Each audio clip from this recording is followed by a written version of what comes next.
세계에서 가장 유명한 병원 중 하나인 미국의 존스 홉킨스 대학병원. 이 이야기는 존스 홉킨스 대학병원의 창설 멤버이자 유명한 산부인과 의사였던 하워드 켈리 박사의 실화입니다.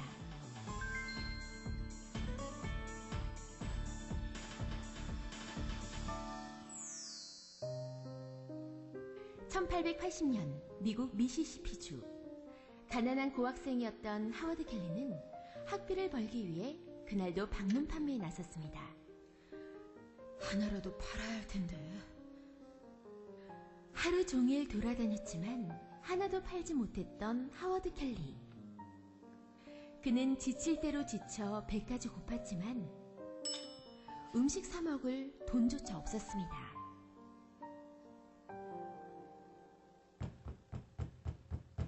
그는 결국 힘을 내 다음 집에 문을 두드렸고 잠시 후 한 소녀가 나왔습니다. 죄송한데 물 한 잔만 줄 수 있을까요? 그는 너무 배가 고픈 나머지 소녀에게 물을 달라고 했고 그를 유심히 보던 소녀는 집으로 들어갔습니다.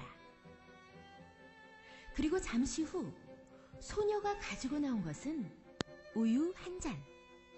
소녀는 물 한 잔의 간절한 의미를 알았던 것입니다. 그는 우유를 단숨에 마셨고 기운을 차린 후 걱정스레 물었습니다. 고마워요. 근데 얼마를 드려야 할까요? 소녀가 말했습니다. 엄마가 친절을 베풀 때는 절대 돈을 받아서는 안 된다고 가르치셨어요. 하워드 켈리는 순간 큰 깨우침을 얻었고 그 고마움을 가슴 깊이 새겼습니다. 그로부터 10여 년 후, 그 가난했던 고학생은 권위 있는 산부인과 의사가 되었습니다. 그러던 어느 날, 하워드 박사님, 먼 도시에 희귀질병을 앓고 있는 여자 환자가 있는데 그곳에서 치료를 포기했답니다. 선생님께서 꼭 와주셨으면 하던데요. 죽어가는 환자를 살리기 위해 한 걸음에 달려간 하워드 켈리. 그는 모두가 살 수 없을 거라던 환자를 최선을 다해 치료했고 그 헌신적인 정성에 마침내 환자의 병이 나았습니다. 얼마 후 환자의 치료비 청구서가 나왔고 청구서를 물끄러미 바라보던 하워드 켈리는 그곳에 무언가를 적어 환자에게 보냈습니다. 병원비를 갚으려면 아마 내 평생을 바쳐 일해야 할 거야. 그런데 엄청난 치료비를 걱정했던 환자는 청구서를 보고 놀라지 않을 수 없었는데요.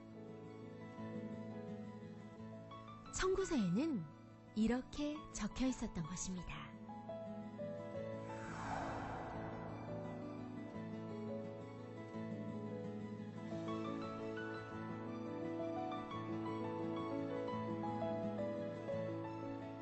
그 옛날 한 소녀가 베풀었던 우유 한 잔의 친절을 잊을 수 없었던 하워드 켈리 박사. 그는 10여 년이 흘렀음에도 불구하고 그 고마운 소녀를 한 번에 알아보았던 것입니다.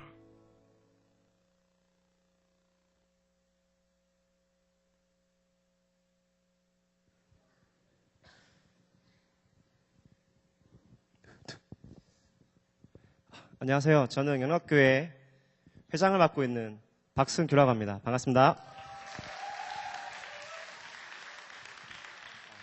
네, 오늘 오신 분들 환영하고요.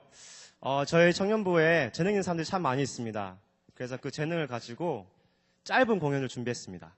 네. 노래와 악기, 그리고 춤, 그리고 자신의 이야기를 통해서 저희가 예수님에 대해서 소개하고 싶습니다. 그리고 목사님의 메시지가 있을 텐데요. 네. 짧은 시간이지만 여러분의 삶에 기억에 남는 좋은 시간이었으면 좋겠습니다. 감사합니다.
가까이 가리라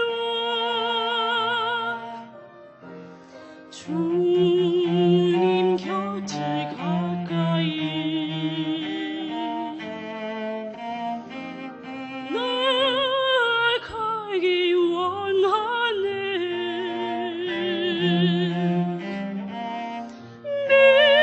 매일매일 사는 날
In the secret, in the quiet place, in the stillness you are there.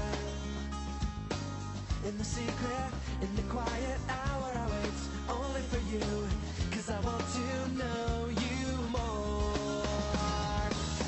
I want to know you, I want to hear your voice, I want to know you more. I want to touch you, I want to see your face, I want to know you more.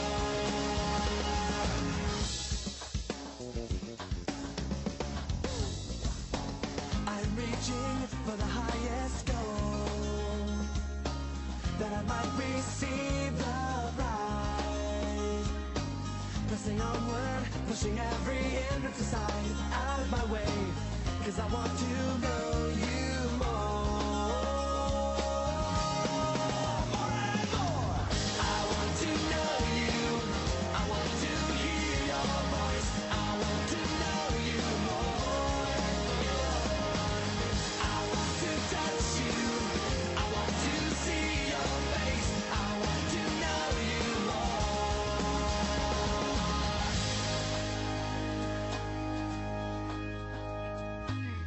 I want to know you, I want to hear your voice, I want to know you more.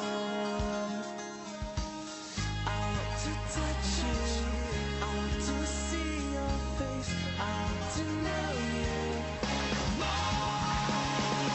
I want to know you, I want to hear your voice, I want to know you more. More and more. I want to touch you, I want to see your face, I want to know you more. I want to know you, I want to hear your voice, I want to know you more and more. I want to touch you, I want to see your face, I want to know you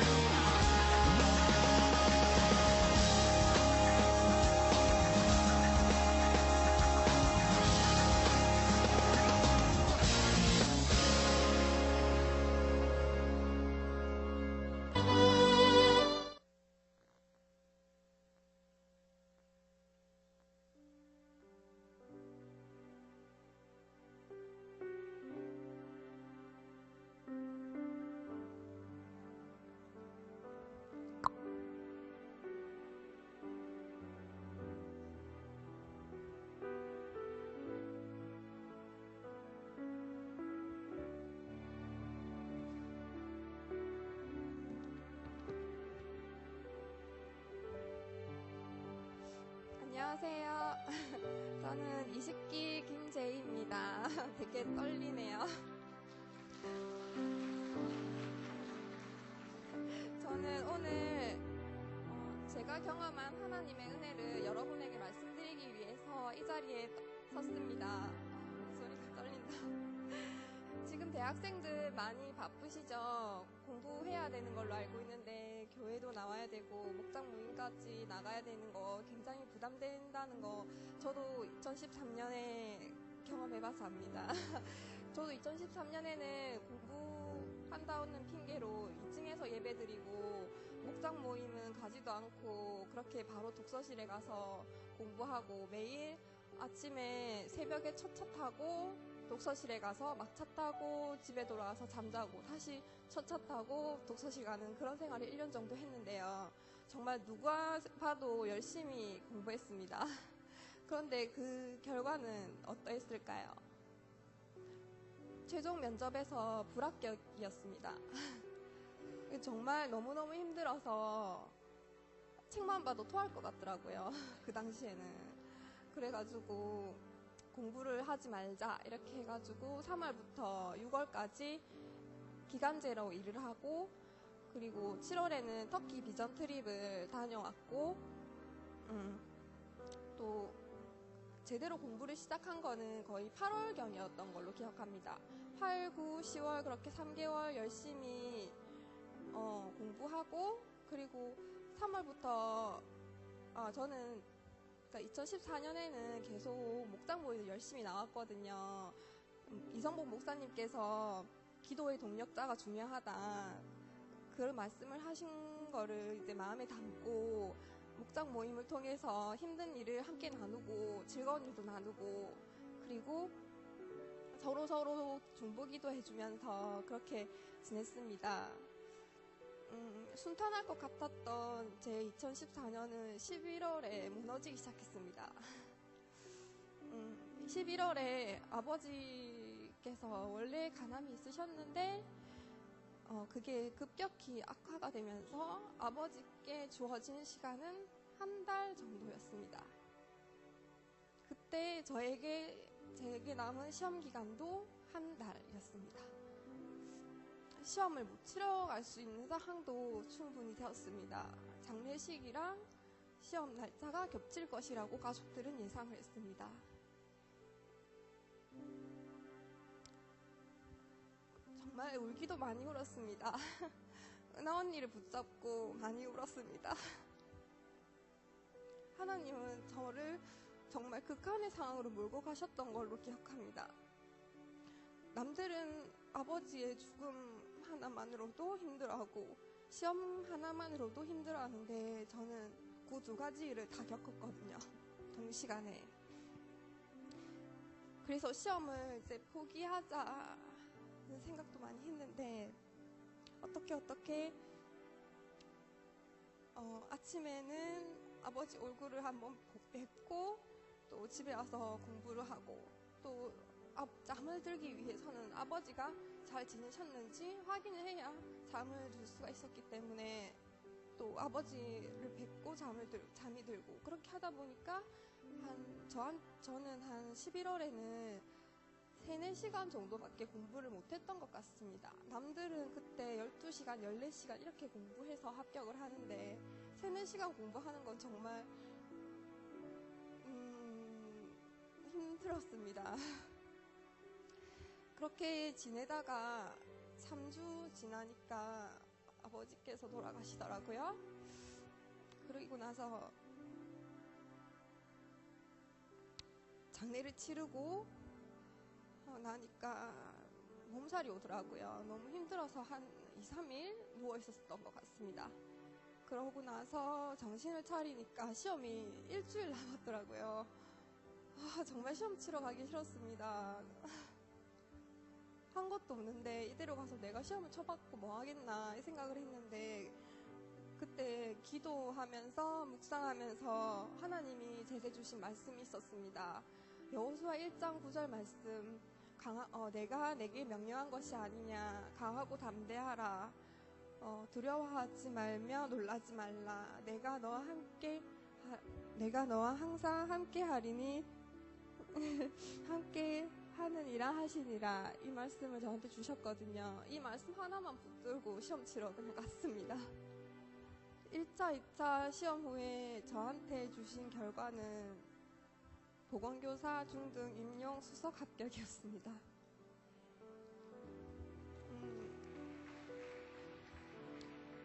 제가 만약에 꼴등으로 붙었다면 작년에 최종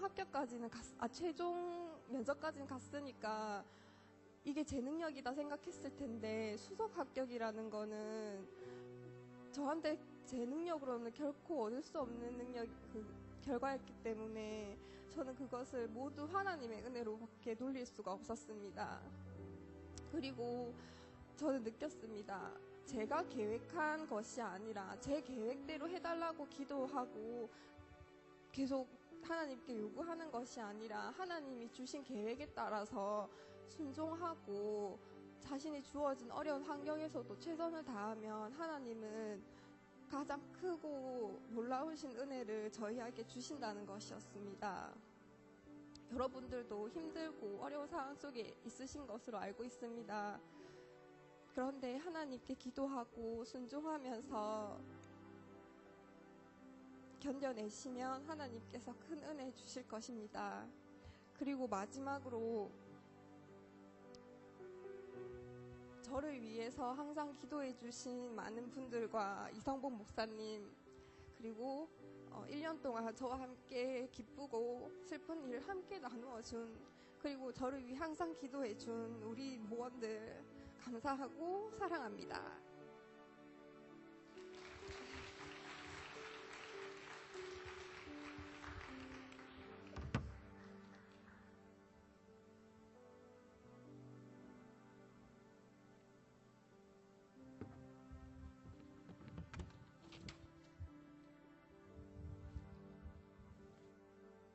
저희 같이 보실 하나님의 말씀은 우리 시편 14편 우리 1절 저하고 한 절만 우리 같이 보겠습니다. 14편 1절 우리 자막이 들 텐데요. 우리 그 말씀 우리 한 목소리에서 같이 읽겠습니다. 자, 시작. 어리석은 자는 그의 마음에 이르기를 하나님이 없다 하는도다. 그들은 부패하고 그 행실이 가증하니 선을 행하는 자가 없도다.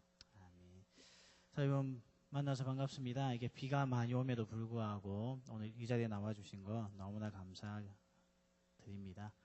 비 오면 일어나기 싫죠? 아마 다들 잠자고 싶은 마음이 많을 텐데 물론 뭐 지금도 자고 있는 사람 있을 거예요.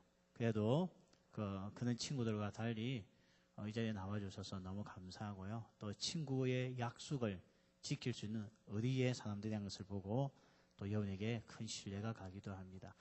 근데 참 부산 사람들은 무뚝뚝한 거 맞긴 맞는 것 같아요. 맞죠? 그렇게 우리 여기 나온 우리 댄스팀이 흔들고 해도 반응이 없어요. 무슨 저는 의사들 검진 나온 줄 알았어요. 예, 한참 쳐다보고 있고 어디 문제가 있는가 싶어가지고요. 이게 부산 분들이 보면 반응이 없어요. 좀 좋으면 박수도 쳐주고 감동이 오면 같이 느끼고 해야 되는데 너무너무 부산 사람들 멋있어요. 맞죠? 네, 속마음을 모으죠, 속마음을. 어쨌든, 좋은 것 같아요. 러시아의 유명한 솔레니친이, 그가 망명을 했죠. 망명을 해서 그가 왜 러시아가 이렇게 되었을까? 왜 러시아가 망할 수밖에 없었을까? 그가 정말 50년 동안 연구를 했습니다. 도대체 문제가 뭐가 있는지. 그래서 그가 내렸던 결론이 뭔가 하면요. 러시아가 망한 이유는 경제적인 문제도 아니었고, 정치적인 문제도 아니고, 그의 문제는 딱 하나였다는 거죠. 그건 뭔가 하면 하나님을 잊어버렸기 때문에 러시아가 망했다. 솔레니치는요 50년 동안 그가 연구한 결론을 우리에게 던져주었습니다. 그리고 무신론자, 오늘 성경에서는요 우리가 있는 이야기에서 좀 단어가 기분 나쁘겠지만 무신론자들 어리석은 자라고 이야기하고 있습니다. 여러분의 말로 한다면 바보.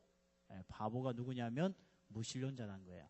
여기서 어리석다는 것은 히브리어도 나발이라는 뜻이거든요. 나발. 이 나발이 무슨 뜻인가 하면 머리가 둔하고 지식이 부족해서 그는 사람 우리가 여기서 말하는 어리석은 자가 아닙니다.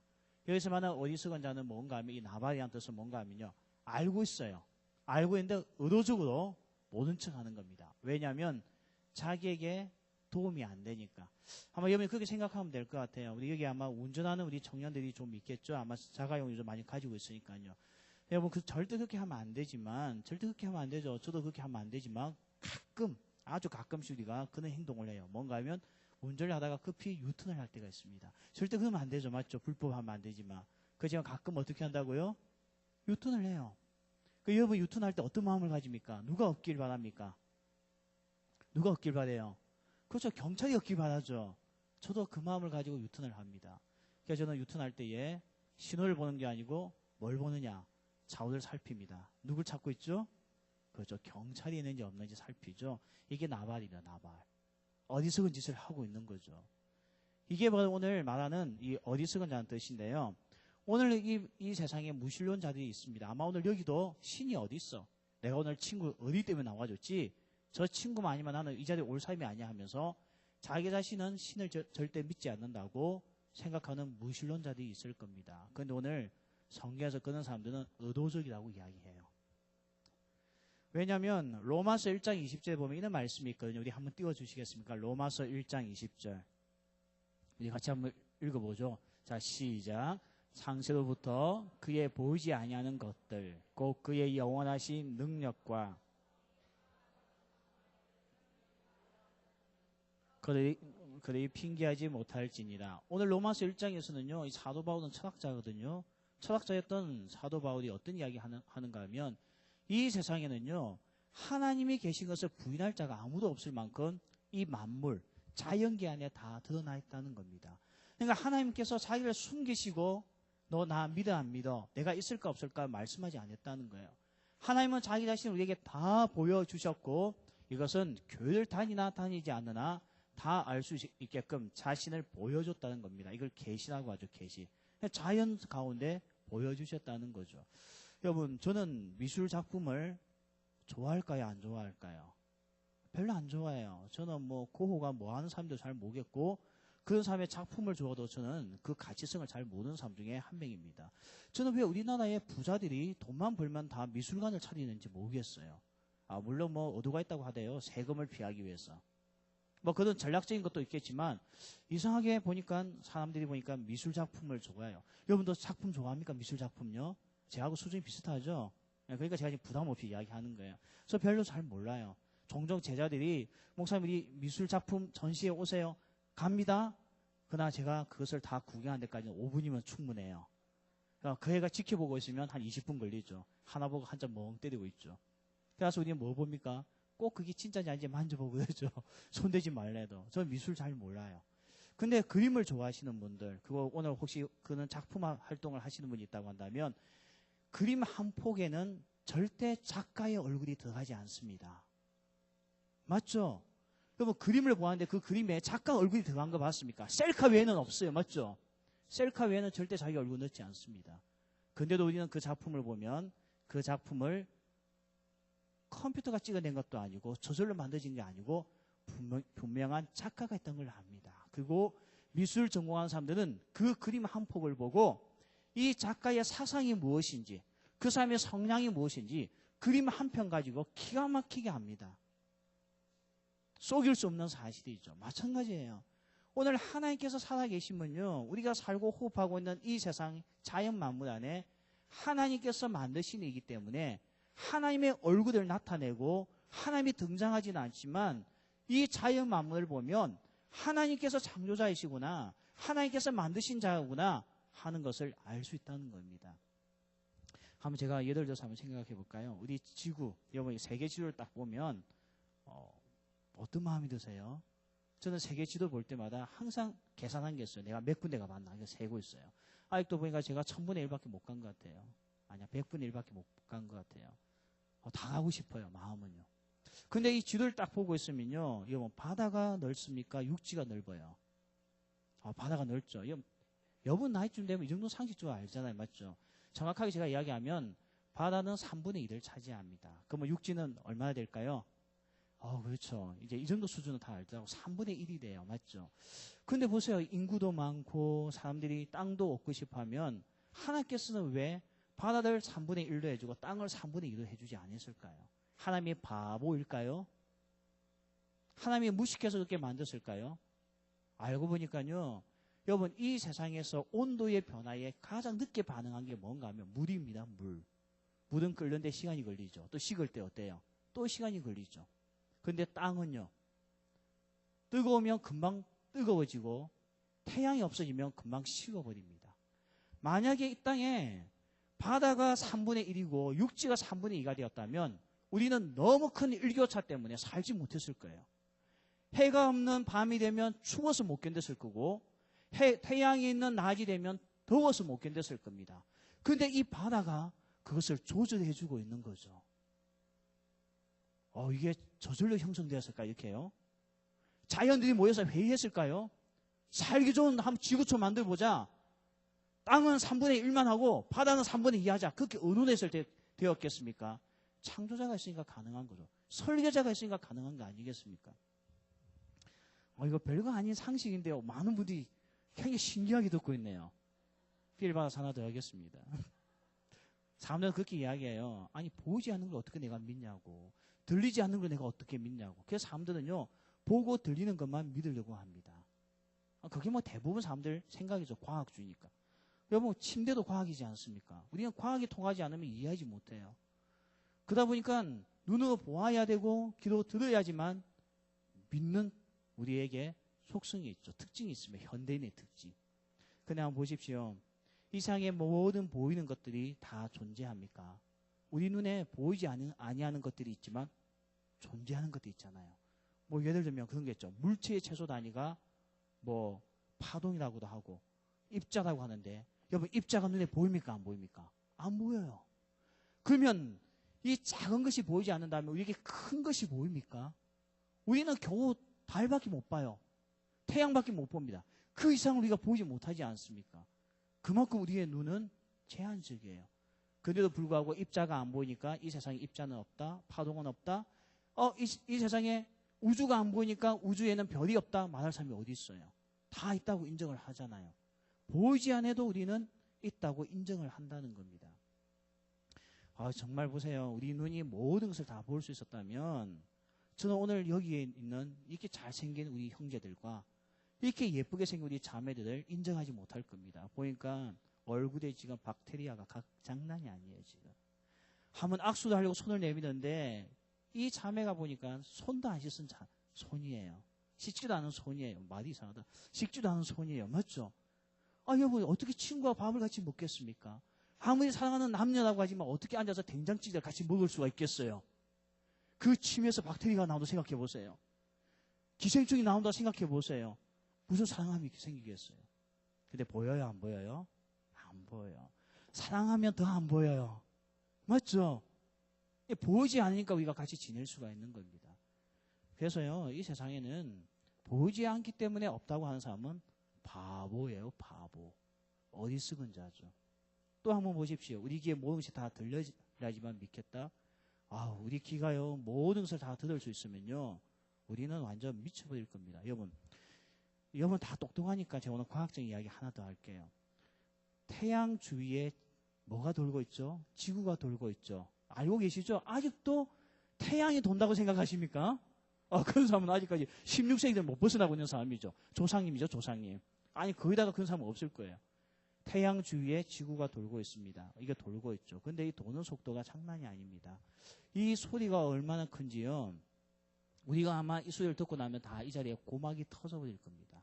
사람이 들을 수 있는 최고치가 2만 헤르츠라고 해요. 2만 헤르츠. 2만 헤르츠도 굉장하거든요. 옛날에 제가 여기 살고 있는데 우리 집 앞에 공사를 하고 있었어요. 아침 그것도 7시에. 아니 6시 반부터였던 것 같아요. 인부들이 물건을 막 집어던지기 시작하는 거예요. 잠을 잘 수 있습니까? 없습니까? 못 자죠. 너무너무 괴로운 거예요. 여러분 이렇게 괴로울 때 어떻게 해야 됩니까? 제가 방법 가르쳐 줄게요. 구청에 전화하면 돼요. 그러니까 전화했어요. 저만 전화한 게 아니고 우리 같이 사는 모든 사람이 다 전화했습니다. 같이 사는 모든 사람의 다 특징은 목사님이에요. 영락교회 목사님. 우리가 다 전화했어요. 힘을 모았어요. 그래서 딱 전화를 했는데요. 환경과 지원이 봤더니 자기가 안 그래도 신고가 들어와서 가서 이 소리계를 재했대요. 했더니 80Hz밖에 안 나왔대요. 그러면서 이번에 약간 짜증을 내는 거예요. 그거 가지고 신고하냐고. 그래서 제가 물었어요. 그러면 법에서 규정하고 있는 것이 얼마냐 했더니 80이래요. 그러면 지금 80이면 우리가 배운 거 아니에요 했더니 그 80 되는 시간이 30초밖에 안 됐대요. 제가 그래서 너무 화가 났습니다. 제가 그날 청와대 신문고도 울리려고 하다가 참았어요. 목사였기 때문에요. 여러분 80Hz만 돼도 짜증이 납니다. 잠을 못 잡니다. 근데요. 이 태양을 돌고 있는 지구가 도는 속도가 2만 Hz를 넘는데요. 이게 오늘 우리 귀에 들렸으면 오늘 여기 앉아있는 모든 사람 귀에는 피가 흐르기 시작할 겁니다. 고막이 터졌어요. 근데 들려요? 안 들려요? 지금 여러분 귀에 들려요? 지구가 돌고 있는 거요? 병원 가셔야 돼요. 근데 또 보세요. 우리 애가 들을 수 있는 최저음이 있는데요. 그게 16Hz밖에 안 돼요. 소곤소곤소곤 되는 이야기예요.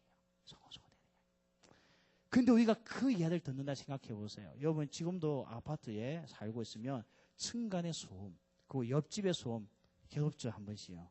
근데 우리의 귀가 16Hz가 아닌 5Hz라고 생각해 보세요. 아마 여러분은 너무너무 괴로울 겁니다. 옆집에서요 숨 쉬고 있는 것도 들릴 거예요. 아니 사랑하는 연인하고 밥을 먹는데 밥이 위에 떨어지는 소리까지 들릴 거예요. 얼마나 괴롭겠습니까? 그래서 우리가 듣는 한계가 있죠. 그래도 우리는 그걸 듣지 못한 데서 이 세상에 그것이 존재하지 않는다고 말하는 사람이 어디 있겠습니까? 아무도 없죠. 내 귀에 안 들리니까 나는 그런 거 없다고 생각해. 우리는 그 사람을 뭐라고 합니까? 바보라고 하죠. 바보. 그래서요. 오늘 하나님이 계셔? 그런 게 어디 있어? 내 눈에 보이지도 않는데, 내 귀에 들리지도 않는데, 그렇게 말하는 거 가지고 하나님이 계시는가 아니 계시는가, 무신론이 맞느냐 유신론이 맞느냐를 입증할 수가 없다는 겁니다. 그래서 오늘 성경에서는요 딱 이야기했어요. 하나님이 없다고 하는 이유 하나뿐이야. 너 마음대로 살고 싶으니까, 거추장스러우니까, 껄끄러우니까. 그래서 내가 그냥 이렇게 사는 거야. 여러분에게 영상을 하나 보여주려고 합니다. 한 어린아이가 나옵니다. 이 어린아이가 아주 똑똑한 말을 하게 되는데요.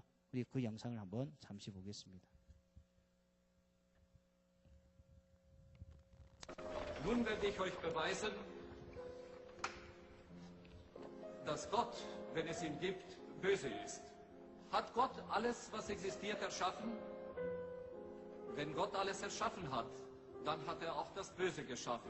Das bedeutet, Gott ist böse. Herr Professor, existiert Kälte? Was für eine Frage soll das sein? Natürlich existiert die Kälte. War euch noch nie kalt? Nein, in der Tat, Herr Professor, die Kälte existiert nicht. Nach den Gesetzen der Physik ist das, was wir als kalt empfinden, nur das Fehlen von Wärme. Und existiert Dunkelheit, Herr Professor? Selbstverständlich existiert sie. Nein, sie ist nur das Fehlen von Licht. Wir können das Licht messen, aber die Dunkelheit nicht. Das Böse existiert nicht, genau wie die Kälte und die Dunkelheit. Gott hat das Böse nicht geschaffen. Es ist das Ergebnis dessen, was Gottes Hand noch nicht berührt hat. 여러분 이 영상 보니까 어떤 생각이 드세요? 아이가 참 똑똑하죠. 이 교수님은요 눈에 보이는 것을 믿는 것 같으면서도 또 안 믿어요. 오늘 이 아이가 했던 말이 오늘 성경에서도 이렇게 이야기하죠. 하나님이 없다는 것은 어디에서 하는 이야기입니까? 마음에서. 맞죠? 우리 마음에서 하나님이 없다고 하는 거지, 이 자연 만물 가운데, 이 우주 만물 가운데 하나님의 창조하신 것이 보이지 않아서 없다고 이야기하는 거 아닙니다. 너무 이 세상은 신비롭잖아요. 어떻게 이렇게 만들었는지. 그럼에도 불구하고 우리가 하나님을 충분히 알고 있음에도 불구하고 모른다고 하는 것은 지성의 문제가 아니라는 겁니다. 이것은 우리의 마음의 문제입니다. 그래서 이 꼬마가 누군지 아십니까? 아인슈타인이에요. 아인슈타인이 뭐라고 이야기했습니까? 악이 존재한다는 거, 악이 존재하는 거. 근데 악이 존재하는 것이 아니고, 알고 보면 하나님의 사랑이 우리 마음속에 없으면 악이 존재하게 된다는 겁니다. 오늘 성경에서 그 이야기를 동일하게 하고 있어요. 하나님께서 하늘에서 인생을 굽어 살펴서 보았더니 선을 행하는 자가 없다는 겁니다. 하나님을 제거하고 나니까 이 세상에 뭐가 없어지느냐? 선이 없어진다는 거예요. 그래서 오늘 우리에게는요, 하나님이 없다 했더니 편한 줄 알았고 재미있는 줄 알았는데, 하나님이 없다니까 이 세상에 악이 존재하게 되고 선을 행할 줄 모르니까 우리에게 뭐가 되는가 하면 서 안에 주고받는 것이 상처밖에 없다는 겁니다. 도스토옙스키가 그렇게 이야기했어요. 하나님만 없다면 무슨 일이라도 할 수 없겠느냐. 실제로 니체도 그렇게 이야기했죠. 신은 죽었다. 그래요. 니체는 신은 죽었다 이야기했어요. 그가 요구했던 것은 이제는 신이 아닌 인간적인, 너무나 인간적인 초인을 원했습니다. 인간이요, 인간. 그 인간이 필요했던 거예요. 근데 그가 누군지 아십니까? 그가 꿈꾸고 그가 기다리고 있었던 초인이 나타났어요. 그의 책을 읽고 감동받은 한 아이가 자라서 그의 초인인 것을 보여줬습니다. 히틀러였어요. 그가 원했던 신을 제거하고 또 다른 인간의 힘을 의존했던 초인 누군가 했더니 히틀러가 나왔습니다. 히틀러가 우리 세상에 준 게 뭐 있어요? 삶이 잔인해도 이렇게 잔인할 수 있을까? 보여줬지 않습니까? 그러니까 오늘 우리 마음속에요, 하나님을 제거하고 나면 우리는 도덕적인 심각한 문제에 빠지게 됩니다. 조선 사회가 망했습니다. 우리 조선이 망했어요. 우리 조선이 망했던 이유가 뭡니까? 그렇죠. 일본에 의해서 망했죠. 우리는 누군가에 의해서 망했다는 피해의식만 있지만 사실은 조선은 망하고 있는 중이었습니다. 망하고 있는 중이었기 때문에 일본이 우리를 침략할 수 있었던 거지, 우리가 깨어 있었다면 일본을 침략하지 못했을 겁니다. 일본이 우리를 침범해서 우리가 무너진 거 아니에요. 조선은 이미 무너지고 있었습니다. 근데 여러분, 조선이 왜 무너졌어요? 우리 조선이 무너진 이유가 뭡니까? 이미 우리는 도덕이 붕괴되기 시작했거든요. 정치인들의 양심도 없어지고 백성들은 모두가 도박에 빠지기 시작하고 미신에 빠지기 시작하면서 이미 우리에게 그냥 방향을 상실했다고요. 어떻게 보면 그와 똑같은 거예요. 술을 먹고 비틀거리고 있을 때에 강도가 와서 빼앗아간 거하고 똑같은 겁니다. 멀쩡하게 정신 차리고 있는 나에게 강도가 온 게 아니었어요. 내가 이미 술에 취하고 내 인생에 대해서 낙담하고 술에 빠져있고 비틀거리고 있을 때에 강도가 와서 나의 것을 남아있는 것마저 빼앗아간 거하고 똑같은 경우입니다. 우리 조선사회가 하나님을 버리고 나니까 살 길이 없었어요. 그런데 보세요. 일본에 삼킴을 당했죠. 그러나 하나님께서 우리에게 선교사님을 통해서 복음을 전해주셨어요. 교회가 세워졌습니다. 우리에게 말씀이 전해지기 시작했습니다. 하나님의 이름이 우리에게 들려지기 시작했습니다. 그때 나타났던 첫 번째 현상이 뭡니까? 이 망한 한국 땅에 도덕이 생기기 시작했습니다. 그 첫 번째 도덕이 뭐냐면 담배 피지 않는 운동이었습니다. 그리고 도박하지 않는 거였어요. 그렇게 해서 우리 조선 사회를 구하기 위해서 교회가 앞장섰지 않습니까? 그때부터 교회는 세 가지를 절대 못하겠어요. 교회 다니는 사람은 도박하면 안 돼요. 교회 다니는 사람은 절대 담배 피면 안 돼요. 교회 다니는 사람은 술 마시면 안 됩니다. 이 세 가지는 나라를 망하게 하는 겁니다. 그래서 못하게 했던 거예요. 여기에 교회가 앞장선 거죠. 우리는 지금도 그 정신을 유지하고 있어요. 이와 같이요, 하나님을 제거하고 났더니 우리가 편할 줄 알았는데 전혀 그렇지 않습니다. 오늘 말씀해 보니까요, 하나님을 믿지 않는 사람들이 두려움이 돼요. 두려움이 막 몰려온대요. 여러분 보세요. 하나님이 없으면 좋겠다 생각하죠. 근데 우리 삶 가운데 부딪히는 현실적인 문제, 생각보다 내 힘으로 풀지 못한 거 너무 많습니다. 너무 많아요. 여령 씨라고 여러분 잘 아시죠? 우리 한국의 지성이라고 이야기하는 사람. 아주 똑똑한 분이죠. 문화부 장관까지 하셨던 분. 이분은 신은 없다고 주장했던 인물 중에 한 명입니다. 그분은 자부심이 강했어요.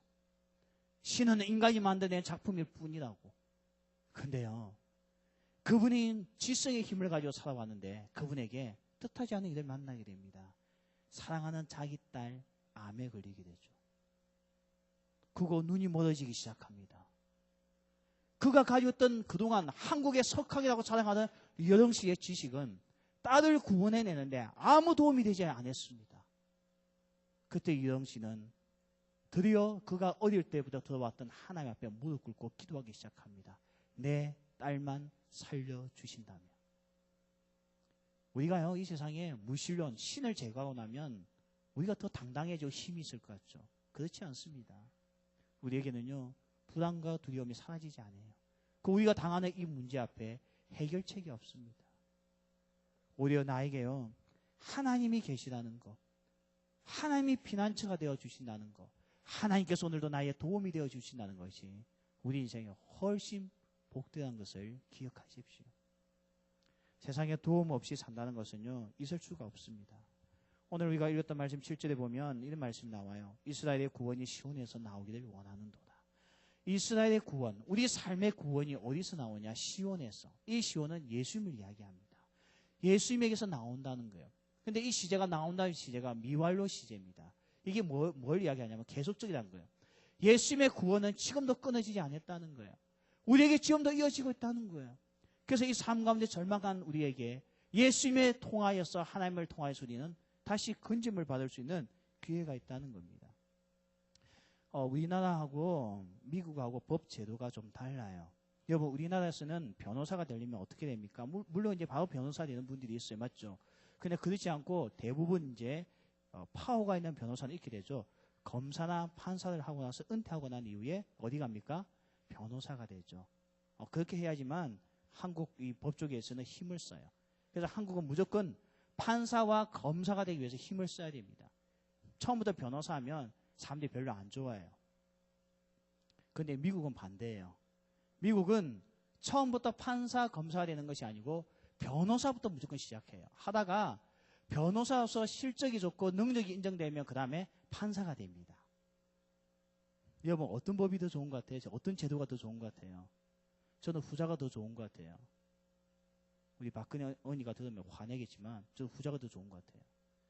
근데 실제로 미국에서 그런 일이 하나 있었대요. 이분이 변호사도 있었는데 처음에 이제 변호사부터 해야 되니까 그가 이 청소년들을 사랑하는 마음을 가졌기 때문에 청소년 범죄에 있어서는 이분이 항상 변호를 해줬던 모양이에요. 그래서 한 젊은이를 변호해주면서 이 청년의 죄를 떨어뜨려서 구속되지 않게끔 도와줬습니다. 그래서 그 청년은 이 좋은 변호사 때문에 구제받았어요. 근데 이 청년이 또 죄를 범했습니다. 또 재판을 받게 되는데 그 변호를 또 누가 해주느냐 하면 이분이 또 해줬어요.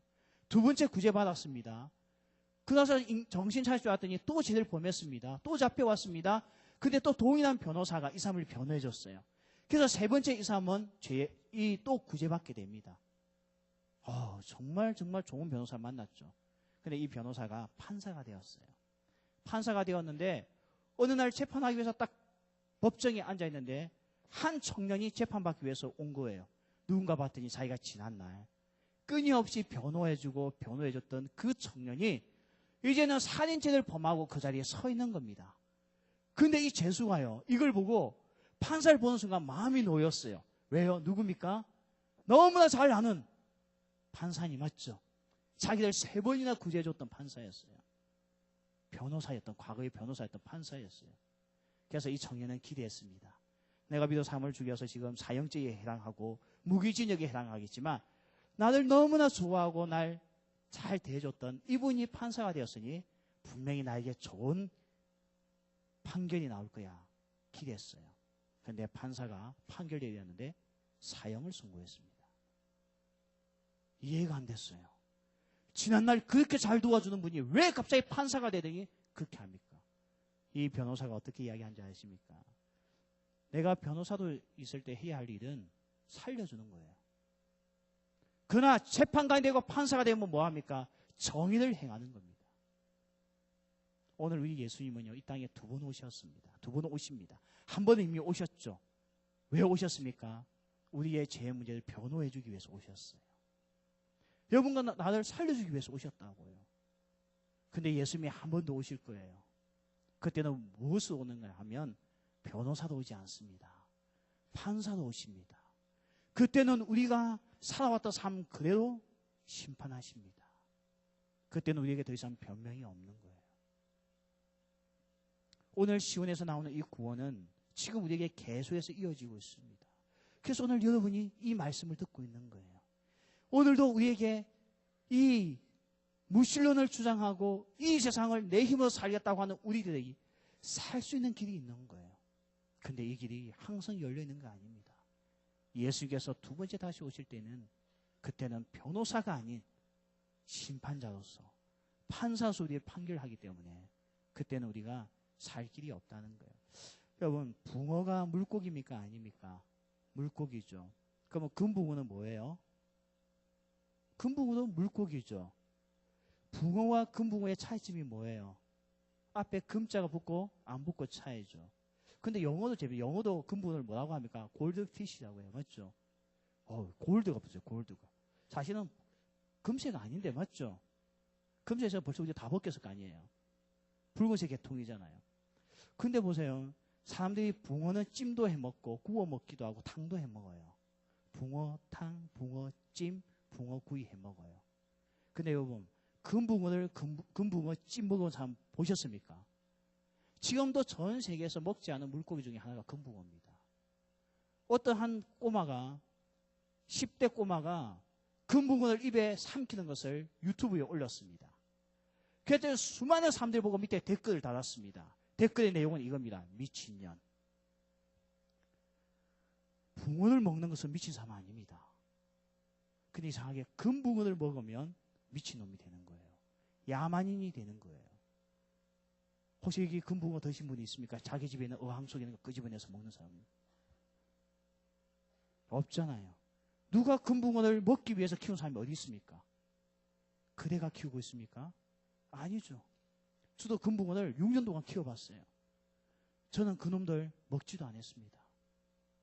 항상 물 갈아주고 먹여주고 새벽에 교회 갔다 오면 그 애들 관찰하고 아픈 데가 없나.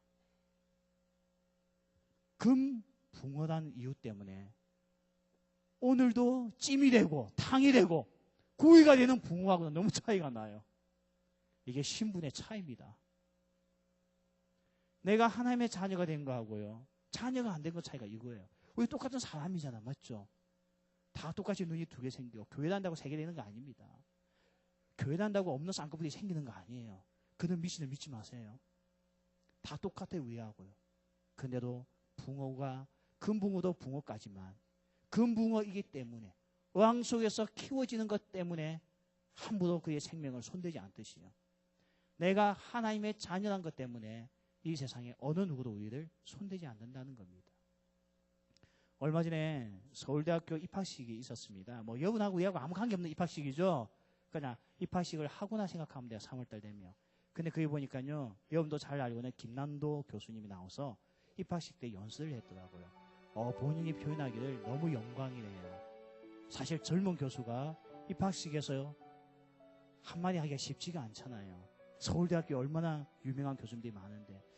근데 그게 유튜브에 올라와 있어서 제가 이렇게 듣게 되었습니다. 정말 김남도 교수님은 멋있는 것 같아요. 근데 그분이 그날 어떤 이야기 했냐면 이런 이야기를 하나 했어요. 여러분, 세상에서 가장 높은 산이 무슨 산이에요? 에베레스트 산 맞죠? 알고 있으면 자꾸 모른 척 하세요. 왜 갑자기? 그 산이 제일 높아요. 저는 한 번도 안 가봤습니다. 그리고 앞으로 갈 마음도 없어요. 저 산을 별로 안 좋아해요. 근데요, 여러분, 그 산이 높은 이유가 뭐예요?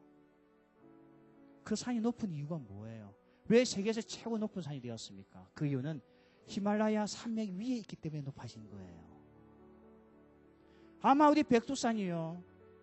이 백두산이 만약에 히말라야 산맥을 바탕으로 두고 있었으면 세계에서 제일 높은 산이 되었을 겁니다.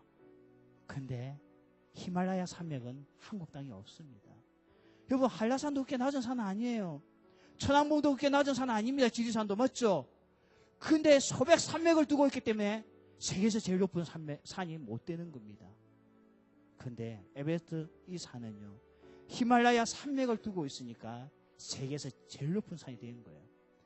그 산이 만약에 히말라야가 아닌 바다 위에 들어갔으면 우리 눈에 보이지도 않았을 겁니다. 여러분 인생 높아지고 싶습니까? 우리가 뛰어봤자 이 수준이에요. 히말라야 산맥같이 높고 견고하신 하나님이 내 인생을 받침으로 삼아주실 때에, 지탱해 줄 때에 우리가 거기서부터 높아지고 쓰임받을 수 있는 거지, 내가 열심히 애써봐서 우리는 그냥 물속에 잠겨서 보이지도 않을 존재에 불과합니다. 인간이 언제부터 그 가치를 인정받은 줄 아십니까? 하나님을 만나고 났습니다. 거지 같은 삶을 당하고 버림당하고 무시당하던 인간이 하나님을 만나고 아버지를 만나고 나니 때깔이 다 바뀌어지기 시작하는 겁니다. 오늘 예수님께서 이를 위해서 우리에게 오신 거예요. 우리의 인생을 더 복되게 하기 위해서. 그냥 내버려두면 너가 아무리 힘쓰고 애써서 너의 산을 만든다 할지라도 밋밋한 산밖에 되지 못하기 때문에 오늘 이 세상에 가장 견고하시고 높으신 히말라야 산맥같이 강하신 하나님이 우리 인생을 받쳐주기 위해서 이 땅에 오셨다는 겁니다. 무신론을 외치면 외칠수록 우리에게는 나의 힘이 느껴지고 지성이 느껴지는 것이 아니고 인간은 더 비참해지는 겁니다. 우리에게 지금 필요한 것은요, 히말라야 산맥보다도 더 견고하시고 더 높으신 하나님, 그분을 우리가 내 삶의 주인으로 여기고 그분 위에 우리가 우리의 은사와 실력을 키워나가면서 나갈 때에 우리가 이 세상에 가치를 인정받을 수가 있다는 겁니다. 그래서 우리가 오늘 여러분에게 이 예수님을 이야기하고 싶어서 이 자리에 왔다는 겁니다. 우리 기도하겠습니다. 여러분, 그냥 조용히 눈을 감고 아무리 생각을 해봅시다. 여러분 지금 중간고사 친다고 바쁘고, 또 어떤 이는 취업 때문에 바쁘고, 또 직장생활 가운데 있어도 만족이 없는 우리 삶이지 않습니까? 어떻게 하면 내 인생에 가치 있는 삶이 될 수 있을까? 우리가 힘쓰고 애써도 답 없습니다. 에베레스트 산이 히말라야 산맥을 바탕으로 하지 아니하면 그 산이 그 산으로서 인정받지 못한 것 같이 오늘 내 삶 아무리 열심히 뛰어도요, 히말라야 산맥같이 견고한 하나님이 내 인생 가운데 없으면 우리는 별 볼 일 없는 인간입니다. 그래서 오늘 우리에게 필요한 분이 누구예요? 예수님, 그 하나님이 필요하다는 겁니다. 오늘 그 하나님이 이 땅에 오셔서 우리에게 지금 변호사가 되어서 우리들의 모든 죄를 변호해 주면서 우리를 도와주고 계십니다. 그러나 나중에 그분이 심판자로 오게 되겠죠. 우리 이 예수님을 우리 평생에 모시고 살아야 되지 않겠습니까? 주님, 하나님, 우리가 오늘 이는 예수님을 내 인생의 구주로서 삼고 주님을 사랑하는 저희들 되게 하여 주옵소서. 예수님 이름으로 기도하옵나이다. 아멘. 예, 감사합니다. 우리 이 시간에 우리 준비한 헌금할 텐데요. 여러분 부담 가지는 시간 아닙니다. 그냥 자발적으로 하는 거니까 우리 헌금하는 시간 가지면서 우리 조준기 형제님 나오셔서 우리 찬양해 주시겠습니다.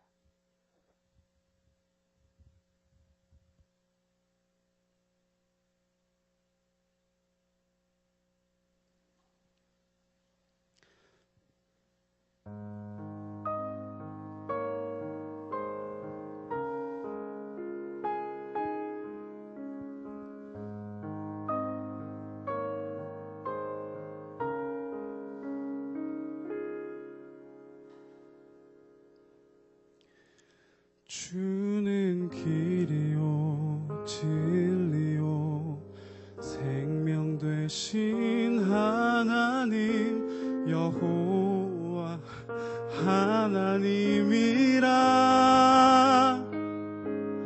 나의 삶 모두 주관하시는 하나님 여호와 하나님이라. 주가 지나신 좁은 길 좁은 문을 따라서 내가 걷는 이 길이 고단하여도 주님 인도하심으로 주만 의지함이라. 나의 하나님 나의 하나님 생명 되신 나의 하나님 나의 주님 아버지 생명 되신 나의 주 하나님.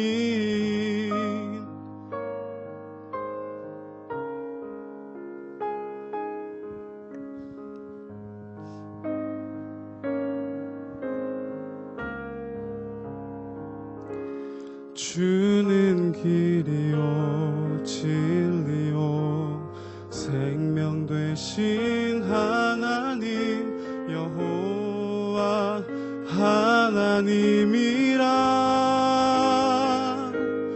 나의 삶 모두 주님 인도하심으로 주만 의지함이라. 나의 하나님 나의 하나님 생명 되신 나의 하나님 나의 주님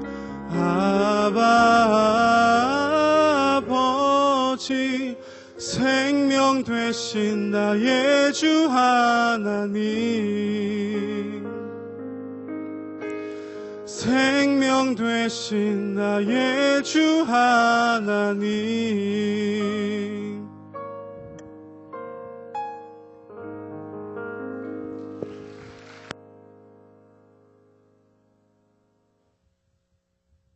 네, 감사합니다. 우리 제가 헌금을 위해서 우리 기도하고 마치겠습니다. 우리 오늘 재현이가 우정 출연을 해줬어요.